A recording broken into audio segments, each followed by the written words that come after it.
गांव का नाम था नूरपुर, जहां हर साल ईद उल अजहा बड़ी अकीदत और इज्जत के साथ मनाई जाती थी।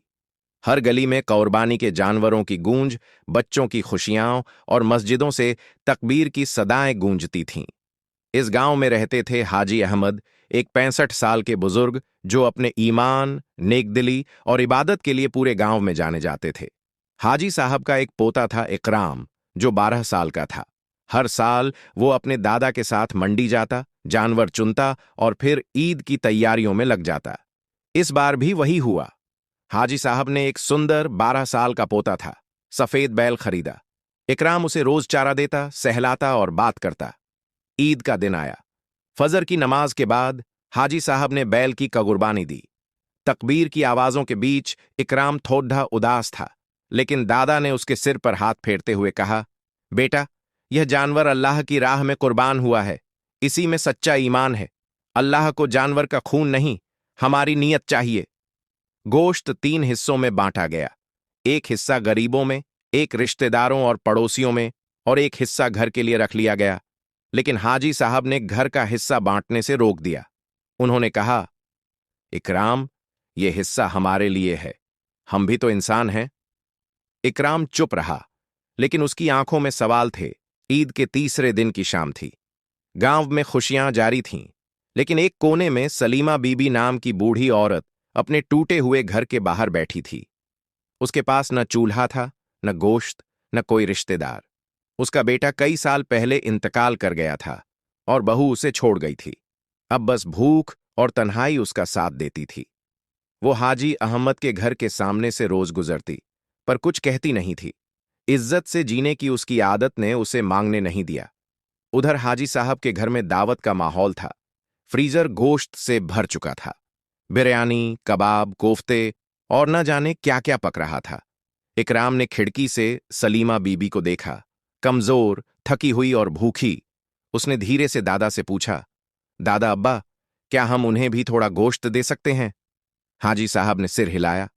बेटा, हमने हिस्सा बांट दिया था। ये जो बचा है वो हमारे लिए है। हर साल यही होता है। इकराम चुप हो गया, लेकिन उसका दिल बेचैन था। रात को वह चुपचाप उठा, एक थैली में गोश्त भरा और सलीमा बीबी के घर पहुंच गया।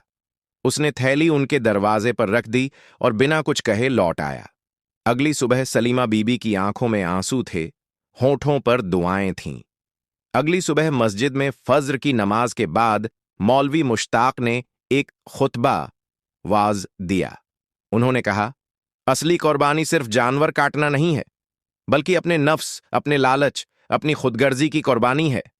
अल्लाह को जानवर का गोश्त या खून नहीं पहुंचता, बल्कि तक़वा, परहेजगारी पहुंचती है। हाजी अहमद खामोशी से सुनते रहे। इकराम ने उनकी ओर देखा। ऐसा लगा जैसे कुछ उनके दिल को छू गया हो।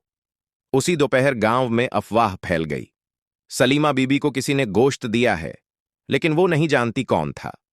गांव के लोग हैरान थे, लेकिन हाजी साहब को शक हो गया कि ये इकराम का काम है। रात को उन्होंने इकराम से पूछा, क्या तुमने गोश्त वहां दिया था? इकराम ने डरते हुए कहा, जी हां दादा अब्बा, वो बहुत भूखी थीं। आप नाराज तो नहीं? हाजी साहब चुप हो गए। उनकी आंखों में नमी थी। कुछ देर बाद बोले, नाराज नहीं बेटा। आज मुझे एहसास हुआ कि असली कुर्बानी तुमने की। मैं तो सिर्फ रस्म निभा रहा था। अगले दिन हाजी अहमद ने कुछ ऐसा किया जो गांव भर में चर्चा का विषय बन गया। उन्होंने वो बचा हुआ हिस्सा जो उन्होंने अपने लिए रखा था, निकाला और उसे छोटे छोटे हिस्सों में बांटकर उन घरों में भेजना शुरू कर दिया जहां कोई पूछने नहीं आता था।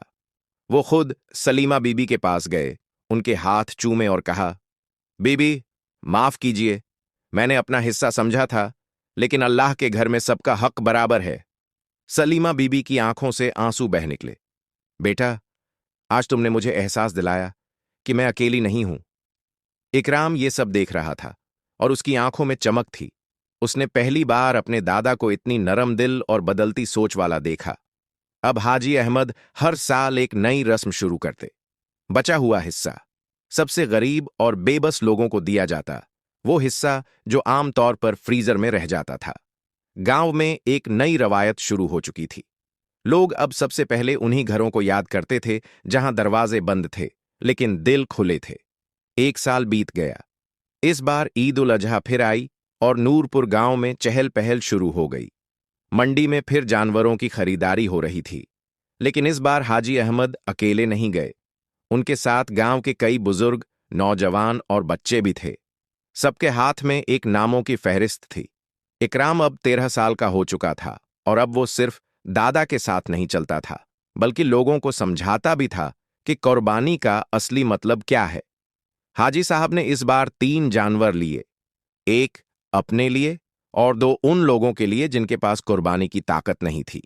इस बार उन्होंने ऐलान किया, इस साल का सबसे बड़ा हिस्सा उसी के लिए होगा जिसके दरवाजे पर कोई नहीं जाता। सलीमा बीबी की हालत अब पहले से बेहतर थी। अब वो मोहल्ले की दादी अम्मा बन चुकी थीं। इकराम रोज उनके पास बैठता, उनसे कहानियां सुनता और नमाजों के वक्त उन्हें सहारा देता। गांव के लोग अब गोश्त को सिर्फ अपने घरों तक सीमित नहीं रखते थे। हर गली, हर घर तक बचा हुआ हिस्सा पहुंचता था। अब वो बचा हुआ नहीं रहा था, बल्कि सबसे कीमती हिस्सा बन चुका था। ईद के तीसरे दिन की सुबह थी। मस्जिद में ईद की विशेष दुआ और तकरीर हो रही थी। मौलवी मुश्ताक ने मिंबर पर खड़े होकर लोगों से पूछा,